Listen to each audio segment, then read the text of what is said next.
Assalamu alaikum student mathematics 4024. Welcome to Maths Guru. I hope you all are fine. I am fine too, Alhamdulillah.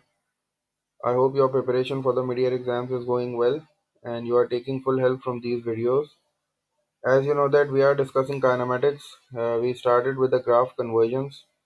We discussed about the basic scenarios of a distance time graph and a speed time graph. Basically, we started with the interpretation of distance time graph and the speed time graph. And after the interpretation, we move on with some past paper questions and we discuss the basic concepts which are asked in your exams.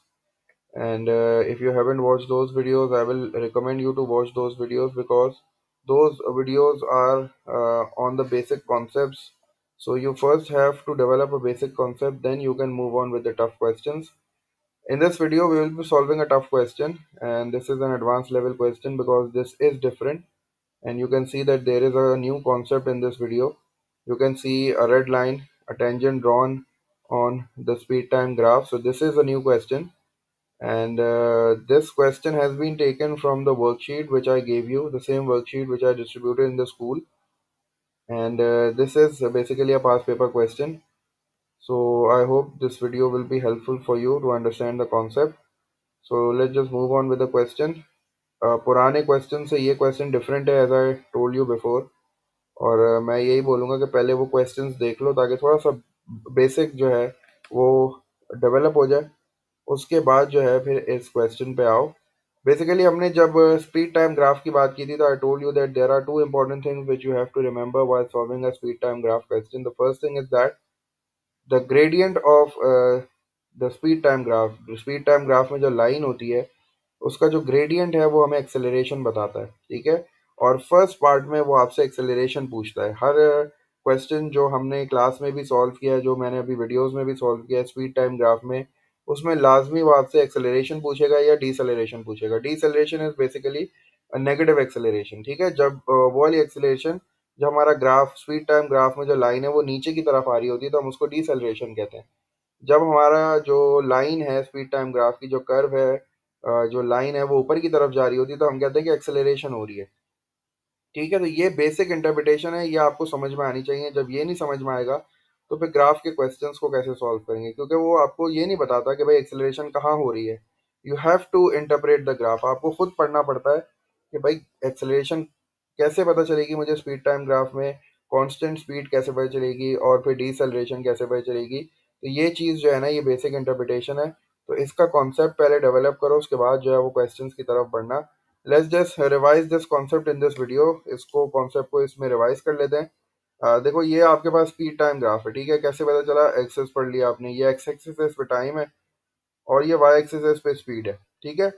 अच्छा, कुछ भी करने से पहले सबसे पहले तुम्हें ये देखना है कि भाई मेरा स्केल क्या है. ग्राफ जो मुझे गिवन है उसमें जो मार्किंग्स हुई हुई हैं उनकी स्मॉलेस्ट क्या वैल्यू है. तो मुझे सबसे पहले मैंने ये देखा कि भाई एक्स एक्सिस में जो मेरे पास दो डिविजन हैं, the first one is 0 and the second one is 10. और 10 और 0 के दरमियान जो डिफरेंस है वो 10 है, ठीक है. 10 माइनस 0 इज 10.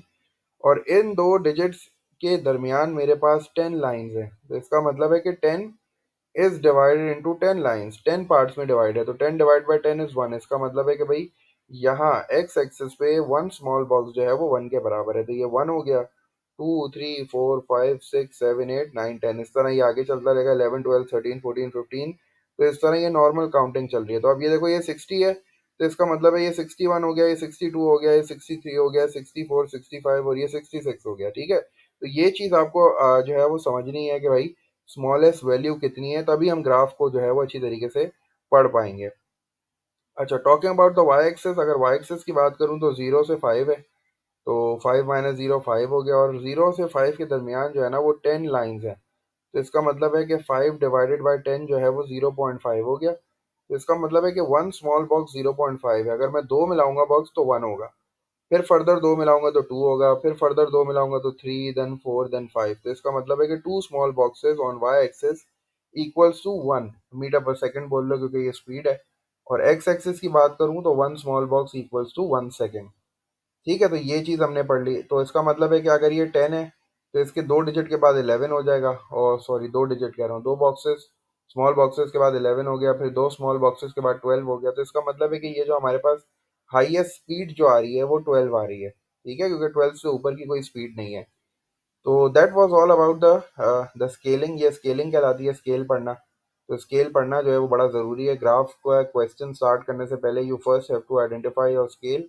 उसके बाद आपको ये देखना है कि भाई ग्राफ आपको क्या बता रहा है। तो since this is a speed time graph, speed time graph में अगर इस तरह की लाइन जा रही होती है ऊपर की तरफ, तो इसका मतलब ये होता है कि एक्सेलरेशन कांस्टेंट है, स्पीड बढ़ रही है, क्योंकि लाइन ऊपर की तरफ जा रही है। As you are moving forward, जैसे जैसे टाइम बढ़ रहा है आपकी स्पीड बढ़ती जा रही है। आपकी देखो स्पीड ऊपर की तरफ जा रही है, तो इसका मतलब है कि यहाँ स्पीड इंक्रीज हो रही है। और कैसे इंक्रीज हो रही है? कांस्टेंट एक्सेलरेशन की वजह से। ठीक है। अच्छा, 30 सेकंड्स के बाद फिर आपको ये इस तरह हॉरिजॉन्टल लाइन नजर आ रही है। This horizontal line means that the speed is now constant.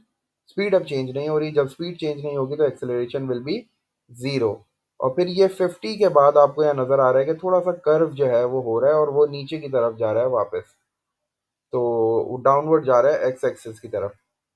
तो इसका मतलब ये है कि हमारी गाड़ी जो है, सॉरी, हमारा जो साइकिलिस्ट है, जो साइकिल है हमारी, वो स्पीड जो है वो अपनी डाउन कर रहा है, वो स्लो डाउन हो रहा है, क्योंकि यहाँ डीसेलरेशन हो रही है।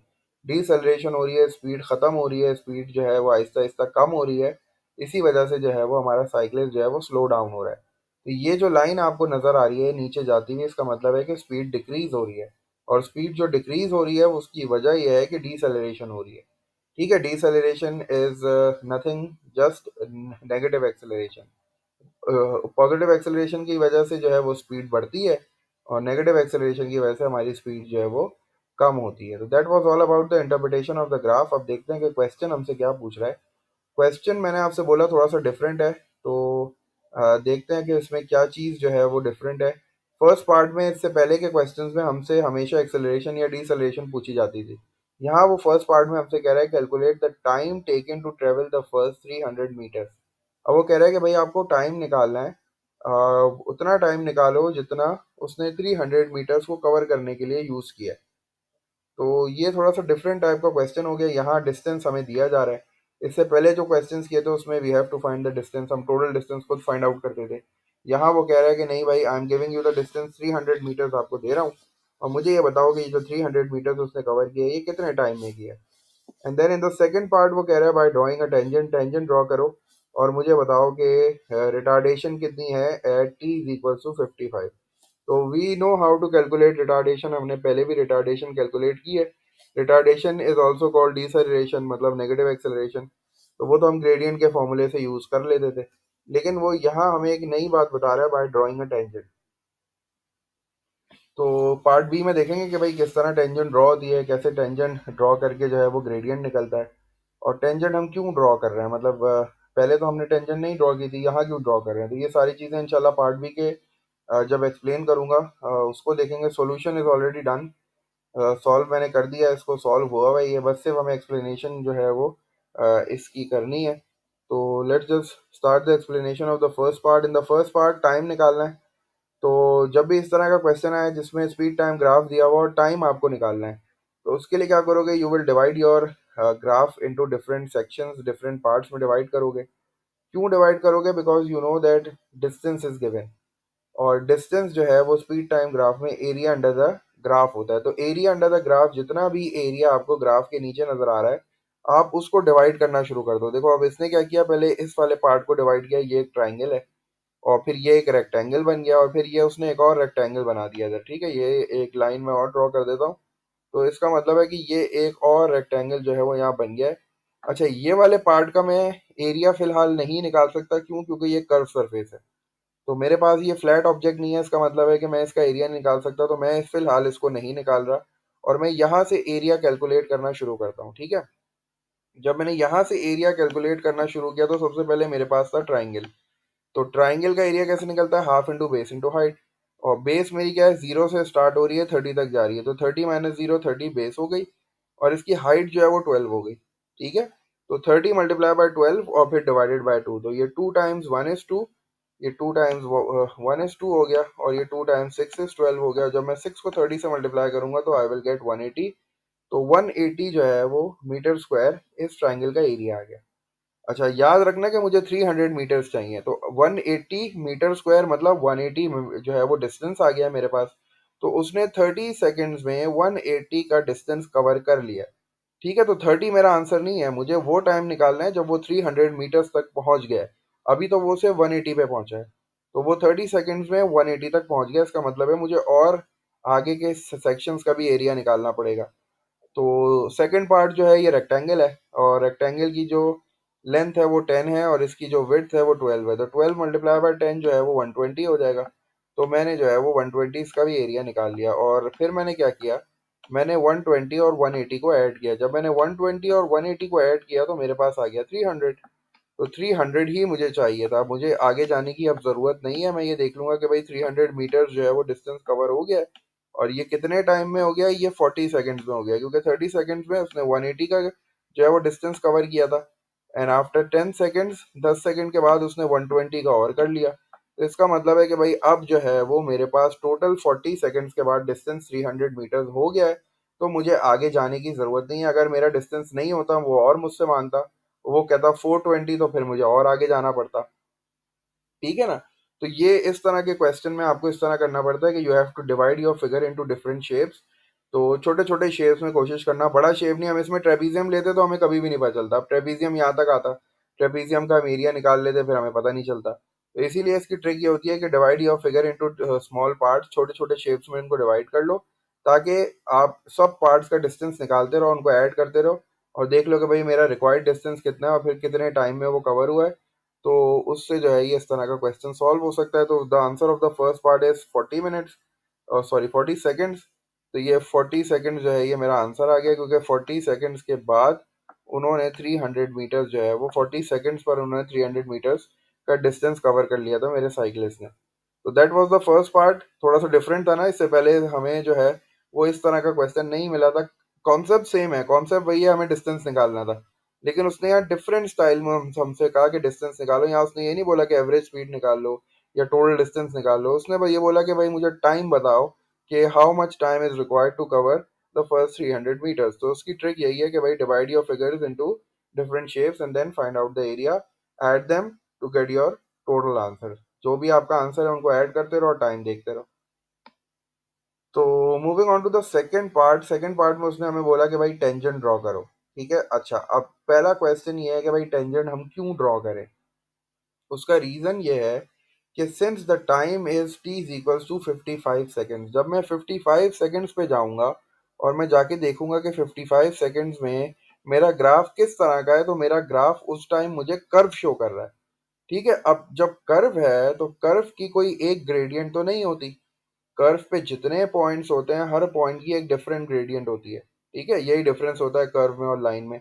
लाइन अगर स्ट्रेट है, ठीक है, जैसे हम लाइन की बात करते हैं, तो यहाँ जो लाइन बनी हुई है, ये लाइन जो है इसका एक ही ग्रेडियंट है। इट डजेंट मैटर तुम कोई से भी पॉइंट लो, इसका ग्रेडियंट हमेशा एक ही आएगा। लेकिन जब कर्व की बात करेंगे तो कर्व जो होता है उस पे इनफाइनाइट पॉइंट्स होते हैं और इनफाइनाइट ग्रेडियंट्स होती हैं।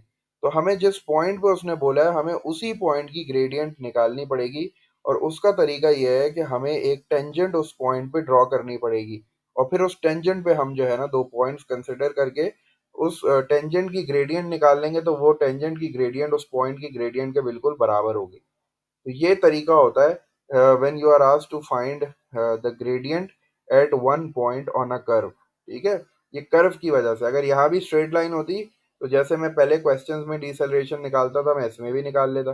लेकिन चूंकि यहाँ जो है वो स्ट्रेट लाइन नहीं है, यहाँ कर्व है, तो I have to draw tangent, मुझे टेंजेंट ड्रॉ करनी पड़ेगी। ठीक है, तो इसी वजह से मैंने टेंजेंट ड्रॉ किया, बिकॉज मेरा जो शेप है वो कर्व बन रहा है, और कर्व पे जो है वो हर पॉइंट की जो ग्रेडियंट है वो डिफरेंट होती है, तो इसीलिए मुझे यहाँ टेंजेंट ड्रॉ करनी पड़ रही है। और दूसरा ये कि टेंजेंट क्यों ड्रॉ कर रहा हूँ, क्योंकि मुझे ग्रेडियंट चाहिए। उसने बोला है कि भाई रिटार्डेशन निकालो, तो जो है मुझे रिटार्डेशन निकालने के लिए वही ग्रेडियंट वाला फॉर्मूला चाहिए, उसके लिए मुझे टेंजेंट ड्रॉ करनी है, और टेंजेंट पे ही मैं दो पॉइंट्स लूंगा।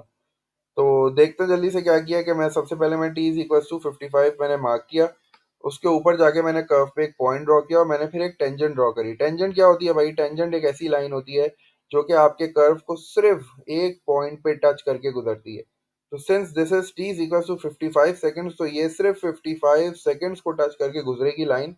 थोड़ा सा लाइन जो है वो मेरी नीचे की तरफ आ गई है, थोड़ा सा लाइन ऊपर होनी चाहिए थी, क्योंकि ये कर्व को कट करते हुए जा रही है। टेंजेंट जो है वो सिर्फ एक पॉइंट को मीट करती है, जिस रिक्वायर्ड जो पॉइंट होता है जिसपे तुम्हें टेंजेंट ड्रॉ करनी है, टेंजेंट से वो उसको टच करके गुजर जानी चाहिए, उसके अलावा किसी पॉइंट को उसको मीट नहीं करना उस गिवन कर्व पे। ठीक है, तो आपको भी बिल्कुल टेंजेंट ऐसी बनानी है कि जिस पॉइंट पे उसने बोला है, जैसे यहाँ T is equal to 55 seconds पे बोला है, तो you will mark a point on the curve at T is equal to 55। ये टी इज इक्वल टू 55 है, यहाँ से आप स्ट्रेट लाइन एक ऊपर लेके गए और आपने ये वाला पॉइंट मार्क किया, एंड देन आपने फिर स्केल से जो है वो एक टेंजेंट ऐसी ड्रॉ करी जो सिर्फ इस पॉइंट को टच करके आगे की तरफ चली जाएगी। ठीक है, जब आप ये टेंजेंट ड्रॉ कर लोगे तो इस टेंजेंट पे फिर आपको दो पॉइंट्स चाहिए। अब वो दो पॉइंट्स ऐसे होने चाहिए कि वो सॉलिड पॉइंट्स होने चाहिए जिनको रीड करने में आसानी हो, डेसिमल्स में ना हो, होल नंबर्स में हो। ठीक है, और हमारी प्रैक्टिस ये होती है कि जैसे दिस इज आवर पॉइंट ना, ये हमारा पॉइंट है, तो एक पॉइंट हम लाइन के राइट साइड पे लें, एक पॉइंट हम लाइन के लेफ्ट साइड पे लें, ज़्यादा दूर नहीं होना चाहिए, बस थोड़ा सा करीब करीब के ही पॉइंट्स हमें मिल जाए, लेकिन one point should be on the left and one point should be on the right. ठीक है, अगर आपके पास कोई इस तरह का ग्राफ बन गया है कि जहां आपको मैंडेटरी है कि इस साइड पे स्पेस ही खत्म हो गई है, सिर्फ एक ही जगह पे स्पेस है, तो you can take the two points on one side, ऐसा गलत नहीं होगा। लेकिन अच्छी प्रैक्टिस ये है कि take one point on the right side and take one point on the left side, और जो है वो करीब करीब के ही हो जाए तो आप ले लो, लेकिन the point should be solid, whole numbers में होने चाहिए, डेसिमल्स में नहीं होने चाहिए। तो मैंने भी यहाँ यही किया, मैंने एक पॉइंट ये वाला ले लिया 20 और 19। ठीक है, आप जो है वो ये वाला पॉइंट भी ले सकते थे, ये वाला भी ले लेते, थोड़ा सा सॉलिड आ रहा है ये वाला भी ना। तो लेकिन ये वाला क्या हो जाता है, ये हाँ ये 41 हो जाता, लेकिन यहाँ प्रॉब्लम आती 14.5 होता। तो इसी वजह से जो है ना ऐसे पॉइंट्स लो जो डेसिमल को अवॉइड करें, होल नंबर्स में हो। तो मेरा एक पॉइंट ये 20 और 19 हो गया, एक पॉइंट मेरा ये 70 और 80 हो गया। Remember to take the points on the tangent, उस टेंजेंट पे ही आपको दो पॉइंट्स लेने हैं। ठीक है, तो दो पॉइंट्स ले लिए, फर्स्ट पॉइंट x1 y1 हो गया, सेकंड x2 y2 हो गया, और फिर रिटार्डेशन का फॉर्मूला वही ग्रेडियंट वाला जो हो गया y2 - y1, और ये x1 y1 हो गया, ये x1 की वैल्यू हो गई 20, y1 की वैल्यू 19 हो गई, x2 की वैल्यू 70 हो गई, y2 की वैल्यू 8 हो गई, y2 - y1, तो 8 - 19 डिवाइड बाय 70 - 20 हो गया। और फिर मेरी जो ग्रेडियंट आ गई, एक्सेलरेशन या उसको रिटार्डेशन बोल लो, जो भी बोलना है, एक्सेलरेशन मेरी आ रही है -0.22, या रिटार्डेशन आ रही है 0.22 मीटर पर second square. This is the retardation, this is the deceleration, और you can also say this is the negative acceleration. अच्छा, अब बच्चे परेशान ये होते हैं कि सर हम तो कोई भी पॉइंट ले लें, हर बच्चे का पॉइंट डिफरेंट होगा, उससे आंसर डिफरेंट आएगा। बिल्कुल आंसर सबके डिफरेंट आएंगे, लेकिन इस क्वेश्चन में होता ही है कि इसमें रेंज जो है ना गिवन होती है, इसमें रेंज होती है कि भाई आपका आंसर जो है वो इस रेंज से इस रेंज तक में एक्सेप्टेबल है, और वो रेंज काफ़ी बड़ी होती है, कोई छोटी रेंज नहीं होती, काफ़ी बड़ी रेंज होती है। लेकिन यह है कि आपकी प्रैक्टिस यही होनी चाहिए कि draw as neat as possible, tangent जितनी साफ सुथरी बना सकते हो बनाओ, और थिन पेंसिल से बनाओ, ऐसे नहीं कि मोटी पेंसिल से बना रहे हो तो फिर ये ग्राफ को रीड करने में प्रॉब्लम हो जाएगी। और दूसरा ये कि परेशान नहीं होना है, इसमें रेंज होती है, तो अगर आपका आंसर रेंज के बीच में लाया कर रहा होगा आसपास, तो वो एक्सेप्टेबल हो जाएगा, रेंज के अंदर अंदर का आंसर एक्सेप्टेबल है। और रेंज काफ़ी बड़ी होती है, छोटी नहीं होती, तो यहाँ जो है वो आपका आंसर 0.22 आ रहा है। आप लोग भी जब इस क्वेश्चन को सॉल्व करो तो देखना कि आपका आंसर इसी रेंज में आना चाहिए। मतलब अगर आप पास पेपर में इसका आंसर चेक करोगे मार्किंग स्कीम में, तो वहाँ से आपको रेंज का आइडिया भी हो जाएगा कि भाई रेंज जो है वो क्या गिवन है। ठीक है, तो ये मैंने जब वर्कशीट में जब क्वेश्चन दिया था तो रेफरेंस उसका लिखा हुआ है, तो you can go to that reference, marking scheme में आंसर्स चेक कर लेना, तो वहाँ तुम्हें रेंज का आइडिया हो जाएगा। यहाँ मैं रेंज नहीं लिखी, यहाँ मैंने बस आंसर लिखा है, तो माइट बी पॉसिबल तुम्हारा आंसर ये ना आए, तो परेशान नहीं होना। रेंज चेक कर लेना पास पेपर से, मार्किंग स्कीम में रेंज देख लेना, और उस रेंज के अंदर तुम्हारा आंसर आना चाहिए। अगर नहीं आ रहा है, इसका मतलब है कि आपने टेंजेंट जो है वो सही तरीके से ड्रॉ नहीं किया है, तो थोड़ा नीटली टेंजेंट को ड्रॉ कर लेना। टेंजेंट सिर्फ उस पॉइंट को, जैसे ये टी इक्वल टू 55 है ना, तो इस पॉइंट को टच करके जानी चाहिए, और बिल्कुल ऊपर से गुजरनी चाहिए, सिर्फ एक पॉइंट को टच करके। अगर आपने टेंजेंट अंदर की तरफ बना दी, नीचे की तरफ, तो ये कट करते हुए जाएगी कर्व को, वो टेंजेंट नहीं होगी, उससे ग्रेडियंट या जो रिटार्डेशन है, नेगेटिव एक्सेलरेशन है, वो गलत आएगी। ठीक है, तो लाइन को बिल्कुल ऊपर से गुजारना है, सिर्फ इस पॉइंट को टच करके। तो ये थोड़ा सा डिफरेंट कॉन्सेप्ट था टेंजेंट का। ठीक है, तो टेंजेंट कहाँ ड्रॉ करनी होती है, टेंजेंट उस वक्त ड्रॉ करनी होती है जब कर्व आ जाए। अगर स्ट्रेट लाइन होती, जैसे अगर यहाँ मुझसे एक्सेलरेशन पूछता, तो मुझे टेंजेंट की कोई ज़रूरत नहीं थी, मैं यहाँ दो पॉइंट्स लेता और मैं y2 - y1/x2 - x1 से एक्सेलरेशन निकाल लेता। और अगर यहाँ भी स्ट्रेट लाइन जो है वो नीचे की तरफ आ रही होती, तो मुझे टेंजेंट ड्रॉ करने की ज़रूरत नहीं होती, जैसे तुमने प्रीवियस क्वेश्चंस में देखा था। The problem is that we have variable acceleration curve को हम ये कह सकते हैं कि हमारे पास जो एक्सेलरेशन है वो वेरिएबल है, कांस्टेंट नहीं है, इसकी वजह से यूं कर्व बन रहा है। ठीक है, यहाँ कांस्टेंट एक्सेलरेशन थी तो स्ट्रेट लाइन बन रही है, यहाँ कांस्टेंट एक्सेलरेशन नहीं है, यहाँ से यहाँ तक देखो कांस्टेंट एक्सेलरेशन नहीं है, वेरिएबल एक्सेलरेशन है, तभी कर्व बना। फिर यहाँ से स्ट्रेट लाइन आ रही है नीचे, तो यहाँ से कांस्टेंट एक्सेलरेशन है, यहाँ जो है वो नॉट कांस्टेंट है जिसको हम वेरिएबल बोलते हैं। तो जब भी जो है वो वेरिएबल होती है तो कर्व बनता है। तो कर्व पे अगर उसने टेंजेंट पूछ ली, सॉरी कर्व पे उसने अगर एक्सेलरेशन पूछ लिया आपसे, तो you have to draw tangent, आपको टेंजेंट बनानी पड़ती है। और टेंजेंट जो है वो हर किसी पॉइंट पे नहीं बनाते, सिर्फ उसी पॉइंट पे बनाते हैं जो वो क्वेश्चन में कहता है। जैसे यहाँ उसने बोला है कि find the retardation at T is equal to 55, so you just have to draw your tangent at T is equal to 55। तो ये T55 पे आपने पॉइंट मार्क किया और यहाँ ऊपर से एक लाइन गुजारी जो कि सिर्फ इस पॉइंट को टच करके जाएगी, and then you take 2 points on this tangent, और फिर ग्रेडियंट निकाल लो y2 minus Y one upon X two minus X one के फॉर्मूले से। चूंकि ये डिसलेरेशन है तो आंसर नेगेटिव आएगा, और इस क्वेश्चन में रेंज होती है आंसर की, तो फिक्र करने की बात नहीं है। Your answer should lie in this range, और लाई करता है अगर आप टेंजेंट जो है वो अच्छी तरीके से बनाओगे नीटली। तो आई होप ये क्वेश्चन तुम लोग को समझ में आया होगा, ये कॉन्सेप्ट जो है ये तुम लोग को समझ में आया होगा। इस तरह के क्वेश्चंस बहुत हैं पास पेपर में, ज़रूर ट्राई करना उनको। और अगर कोई क्वेश्चन नहीं सॉल्व हो रहा है, कोई कंफ्यूजन है, तो लाजमी मेरे साथ शेयर करना, मैं उसका सोल्यूशन तुम लोग के साथ डिस्कस कर लूँगा। ठीक है, और एक दो कॉन्सेप्ट्स और हैं इंशाल्लाह, तो वो भी तुम लोग के साथ थ्रू वीडियोस डिस्कस करूँगा। तो stay tuned on math Guru for some more videos, और wish you guys all the best for your exams. Until then, take care. Allah Hafiz.